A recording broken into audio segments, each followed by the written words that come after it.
안녕하세요. 법무법인 흥인의 전상민 변호사입니다. 34번째 시간입니다.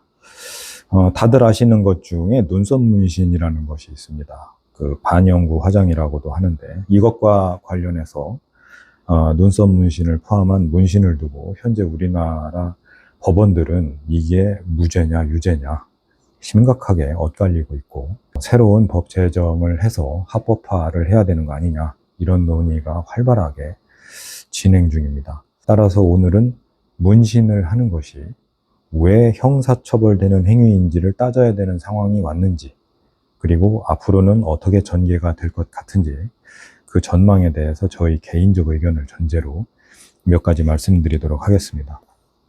먼저 우리나라 의료법에는 이런 규정이 있습니다. 의료법 27조에 보면 의료인이 아니면 누구든지 의료행위를 할 수 없다. 위반하면 5년 이하의 징역, 5천만 원 이하의 벌금에 처한다. 이런 규정이 있는데요. 의사도 아니면서 의료행위를 하면은 형사처벌하겠다는 겁니다. 당연하죠. 돌팔이 의사가 뇌수술을 하겠다고 막 머리를 막 쪼개려고 하면은 얼마나 무섭겠습니까? 여기서 또 한 걸음 더 나아가서 보건범죄 단속에 관한 특별조치법에서는 부정의료업자의 처벌이라는 제목으로 아까 말한 의사가 아니면서 의료행위를 하는 사람이 영리를 목적으로 그 의료행위를 업으로 하면 무기징역 또는 2년 이상의 징역에 처하고 벌금은 따로 병과한다. 이렇게 규정을 해놓고 있습니다. 즉 돌팔이 짓을 한 번 하는데 그치지 않고 아예 그냥 막 장비들을 갖추어 놓고서 광고를 하고 이 일로 먹고 사는 지경에 이르렀다면 무기징역까지 선고하겠다는 겁니다. 이 역시 내가 의사는 아니지만 내가 손재주가 있고 해골 이렇게 드러내는 장비가 있고 이러니까 나한테 돈 내고 뇌수술 좀 받자, 이렇게 하는 거하고 마찬가지니까 무거운 형벌로 처벌한다 해서 나쁠 거는 없을 것 같습니다.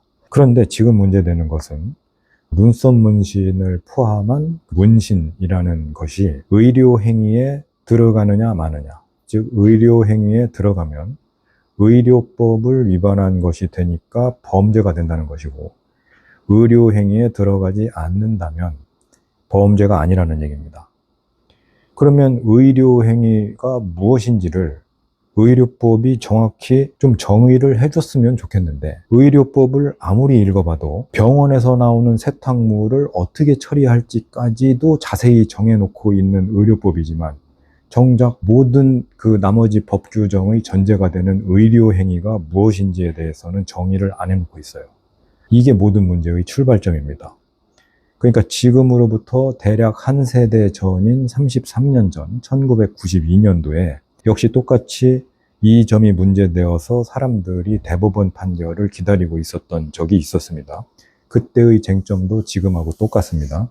문신행위가 의료행위냐, 이거죠. 만약에 문신행위가 의료행위라면 문신은 의료인, 즉 의사만 할 수 있는 것이 되니까 의사가 아닌 문신사, 그러니까 타투이스트 아니면 미용사들이 했었던 문신이나 눈썹 문신, 이런 것은 전부 다 의료법을 위반한 것이 되니까 형사처벌 되어야 된다는 거고요. 그런데 1992년 그 당시에 이미 많은 사람들이 무죄를 기대하고 있었던 측면이 있었어요. 왜냐면은 그 당시에 이미 세상의 모든 나라가 문신이라는 것을 의료행위냐 의료행위가 아니냐 이런 측면으로 보는 것이 아니라 미용행위나 미용 서비스의 측면에서 봤기 때문에 애초 의료행위냐 아니냐, 의사가 해야 되는 것이냐 아니냐 라는 식의 접근 자체를 안 하고 있었거든요. 그런데 다만 1992년 당시 우리나라는 우리나라와 접근 방식이 동일했던 또 다른 나라, 일본이죠. 일본이 문신이라는 것을 의료행위냐 아니냐라는 방식으로 접근을 해서 의료행위다 라고 당시에 규정을 하고 있었기 때문에 의료행위인지 여부를 판단하는 식으로 문신행위를 접근하는 것에 큰 거부감이 없었던 것 같아요. 그런데 무죄를 기대했었던 그때 대법원 판단이 1992년 나왔는데 당시 매우 실망스러웠죠. 시간이 없으니까 결론만 얘기하자면 문신행위는 의료행위이고 따라서 의사만 해야 되는데 미용사나 문신사나 의사가 아니다. 따라서 형사처벌하는 것은 정당하다. 이런 판결이 나온 겁니다. 그렇게 사람들이 형사처벌 받아온 지 33년이 지난 2025년이 이제 된 겁니다. 그때부터 지금까지 변한 것이 있다면 사람들의 그 시대 정신 자체가 많이 바뀌었고요. 또 일본이 지난 2020년에 판례 변경을 해서 문신은 의료행위가 아니다라고 판단해서 무죄로 방향을 틀어버린 겁니다. 솔직히 우리로서는 좀 뻘쭘한 상황이 됐죠. 그나마 유일한 우군이었던 일본이 선진국이어서 선진국 중에서도 우리와 같은 접근을 하는 나라가 있었다. 이렇게 버텨왔었던 것인데 세계에서 두 나라만 형사처벌을 해오던 것에서 일본이 빠져나간 겁니다. 2020년에. 그러니까 일본까지 돌아서니까 우리나라는 의사가 아닌 사람이 문신하면 무기징역까지 처할 수 있는 유일한 단 한 개의 국가가 된 겁니다. UN 기준 193개국 중 우리나라만 그렇고요. 여권 기준 199개국 중에 우리나라만 처벌합니다.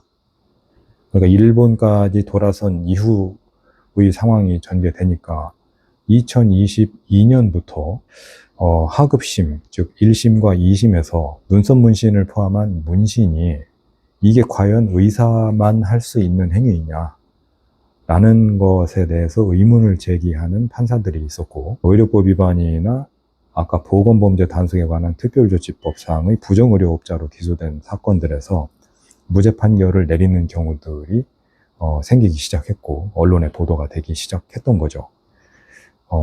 그래서 무죄 판결을 내리는 판사들이 있는가 하면 반대로 대법원의 판결이 변한 것은 없으니까 종전의 판례대로 유죄 판결을 내리는 판결들이 서로 혼재되어 있는 게 2025년 현재의 우리의 상황입니다. 이런 사건들은 피고인이 대법원에 상고를 하거나 무죄가 나온 사건 같으면 검사가 대법원에 상고를 한 채 현재 기다리고 있는데, 만약에 대법원이 종전대로 문신이라고 하는 것은 의료행위다. 그러니까 의사만 해야 된다.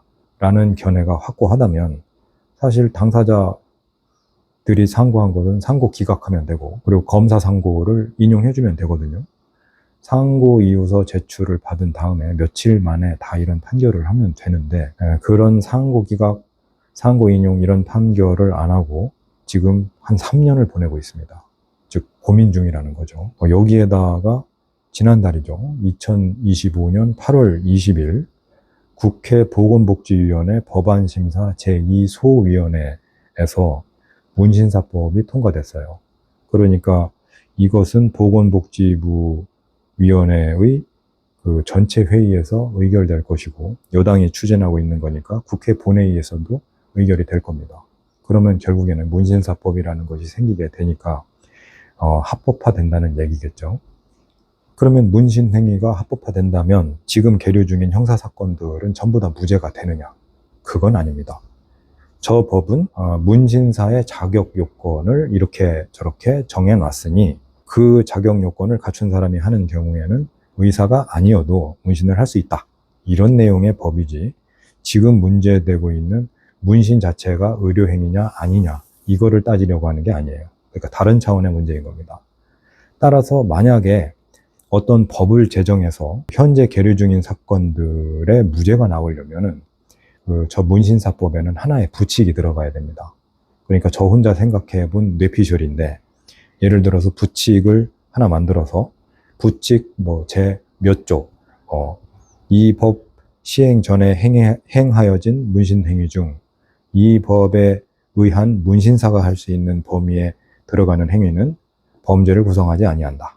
이렇게 한 문장 넣어주게 되면은 지금 계류 중인 사건은 다 무죄가 될 수 있습니다만, 제가 조사해본 바로는 그런 내용은 없습니다. 결국 우리는 대법원의 전원합의체 판결을 기다려보는 수밖에는 없는 상황인데요.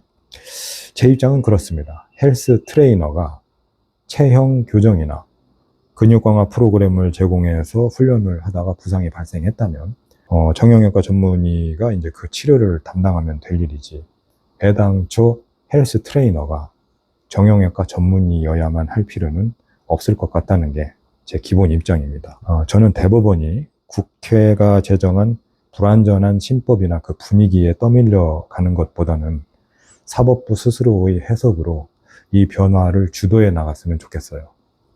그래서 좋은 결과 한번 기대해 보고요. 저는 법무법인 흥인의 전상민 변호사였고요. 영상이 조금이라도 도움이 되셨다면 구독과 좋아요 부탁드리겠습니다. 다음 이 시간에 다시 뵙겠습니다.